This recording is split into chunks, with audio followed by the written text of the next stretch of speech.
ತಂಪಿನಲ್ಲೂ ಕಂಪಿನಲ್ಲೂ ಬರುವನು ಹಿತವಾಗಿ, ಸಂತಸದಲ್ಲಿ ಸಂಭ್ರಮದಲ್ಲಿ ಮಕ್ಕಳ ನಗುವಾಗಿ.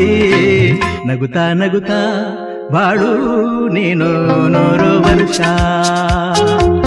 ಎಂದು ಹೀಗೆ ಇರಲಿ ಇರಲಿ ಹರುಷ ಹರುಷ.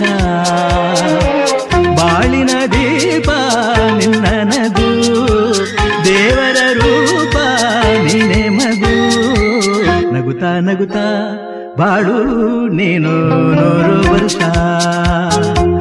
ಎಂದು ಹೀಗೆ ಇರಲಿ ಇರಲಿ ಹರುಷ ಹರುಷ. ಉಲ್ಲಾಸದ ಶುಭ ದಿನಕ್ಕೆ